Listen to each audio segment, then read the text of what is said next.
lumulusot pa sila sa aking tabi. Rico! Sakit! Didinig ko na ang kanilang mga huni, Ate Ana. Fantastic bees, where to find them nga ba? Madalas sa mga bubuyog tinatakbuhan. Pero di ni raw. Sa San Jose, Batangas, ang mga bubuyog di dapat katakutan. Ang mga bubuyog kasi sa farm na ito, stingless na, napapakinabangan pa. Ipasyal mo nga kami riyan, Anjo. Mga ka-wonder, ngayong araw kasama ko si Miss Ana, isang agriculturist dito sa Milea Farm. Tuturuan niya tayo kung paano mag-harvest ng isang beehive. Pero bago dumiretso, parang may something sa OOTD o outfit of the day ninyo, ah? Sige nga, fit check muna.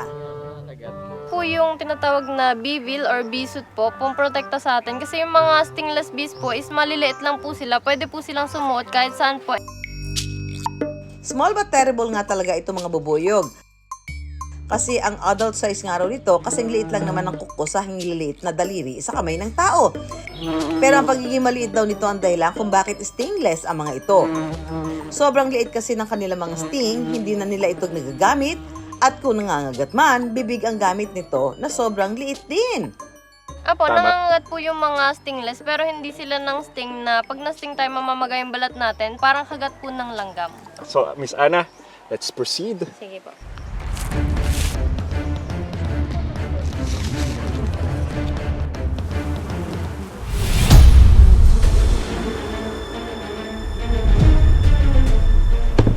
Yan po, ito pong syringe. Ito, parang ang dami. Lipag Ha!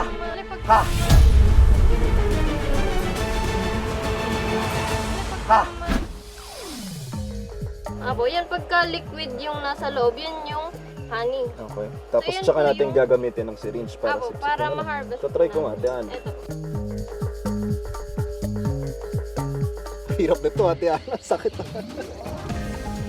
Ay siya, be careful and enjoy sa iyong pagbisita riyan, Anjo. Be friendly sa mga stingless bee para masubukan mo na rin ang kanilang kakaibang honey.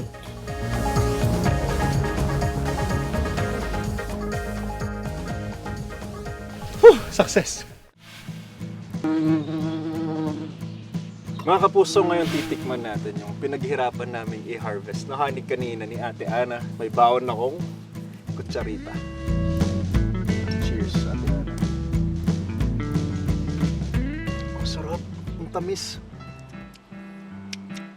Ngayon lang ako nakatikim ng totoong honey. As in yung fresh from the hive. Ibang-iba yung lasa niya sa nabibili natin commercially. Mga ka-wonder. Kung first time mo, nakaka-intimidate. Ang perception natin sa mga bubuyog, mapanakit. Pero mga ka-wonder, nakakatakot man, ma-appreciate mo sila. Wala palang nakakatakot sa mga bubuyog. Pero alam niyo ba mga ka-wonder, hindi lang pala superfood ang honey. Bukod kasi sa mainam na source ito ng carbohydrates, anti-inflammatory at antioxidant din daw ito. Patunay ngang biyaya ang mga bubuyog. Hindi lang sa kalikasan kundi pati sa kalusugan at pamumuhay ni Juan.